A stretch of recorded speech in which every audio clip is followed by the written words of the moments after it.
2h33 e o governo anunciou hoje uma redução da projeção de crescimento da economia brasileira de 2,97% para 2,5%. Muita gente acha que isso é desnecessário, que projeções não servem para nada, mas servem sim. O governo precisa fechar o orçamento e, dependendo do ritmo de crescimento da economia, ele pode contar com mais ou menos arrecadação. Tem que apertar mais ou menos o cinto, as finanças do governo. Então, nós vamos falar sobre isso agora com o Silvio Campos Neto, que é economista da Tendências Consultoria. Silvio, boa tarde. Boa tarde, Denise. Boa tarde, ouvintes. Bom, Silvio, ele está se adequando à expectativa meio geral, que é de um crescimento por volta de 2,5% mesmo, não é? De fato, Denise, ao longo das últimas semanas houve alguns sinais de que a recuperação da economia, que persiste, mas tem ocorrido num ritmo realmente um pouco mais lento.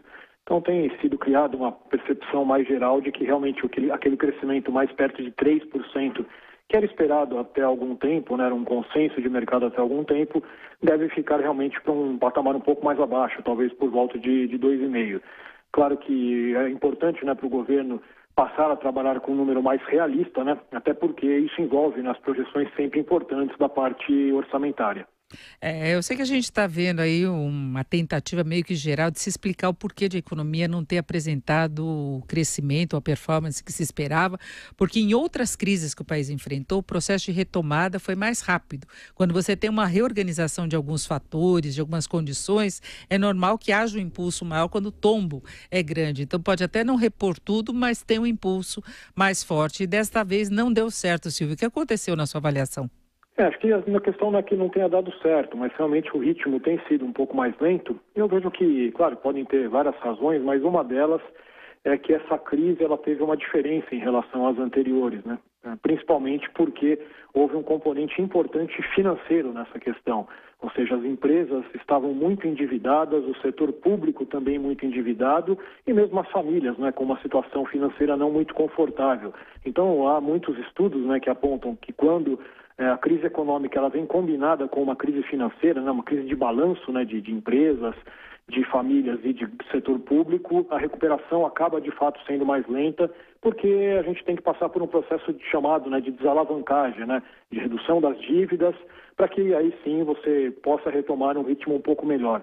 E acho que também tem um outro componente nessa história que aí está prejudicando, né, e deve continuar prejudicando, que é a incerteza sobre os rumos da economia brasileira nos próximos anos, né?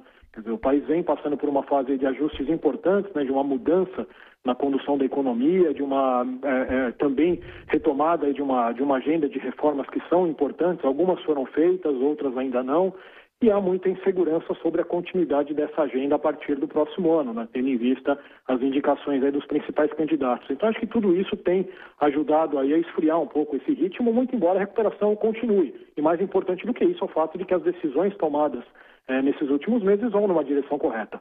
E tem a questão do componente também de investimentos, porque querendo ou não, nós tivemos as grandes empreiteiras desativando muito as atividades delas implicadas na Lava Jato, e as investigações tendem a acontecer mesmo. Nós tivemos a Petrobras num processo de reestruturação que também levou a um encolhimento pesado. Isso afeta determinados segmentos e mercado de trabalho também atrapalhando, né, Silvio?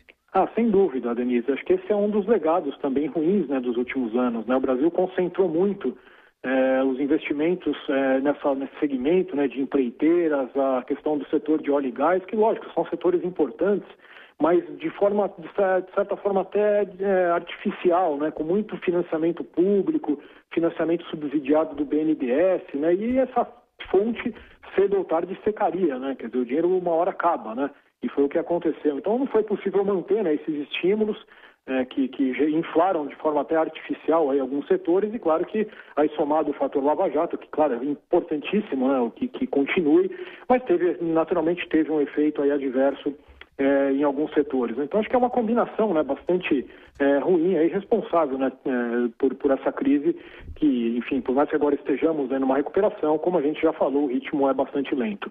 E por fim, o mercado de trabalho, como você citou, aí é uma questão mais de resultado, né? O mercado de trabalho sempre reage por último, para o bem ou para o mal, né? E agora na recuperação tem reagido, mas também de uma forma bastante vagarosa, com uma criação, né, lenta ainda de empregos bem aquém do que a gente gostaria.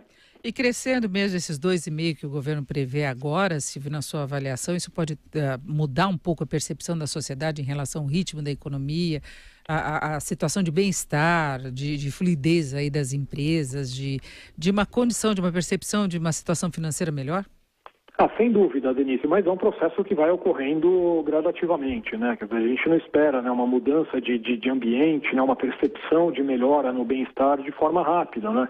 Até porque esses efeitos na economia eles vão se transmitindo para o mercado de trabalho aos poucos, né? E é preciso realmente uma consolidação dessa retomada por alguns trimestres, né? E aí a gente já de novo entra na questão da incerteza eleitoral, né? Então é importante, né, que o Brasil siga nesse caminho dos ajustes, de uma política macro mais responsável, mais ortodoxa, para que aí possivelmente ao longo do ano que vem a gente tenha mesmo uma percepção bem melhor, né? Acho que imagino que até no início do ano que vem, caso a agenda siga mantida, o Brasil tem aí condições de atrair novamente investimentos e mudar de forma mais definitiva essa percepção, né, da sociedade que ainda não é tão confortável, né?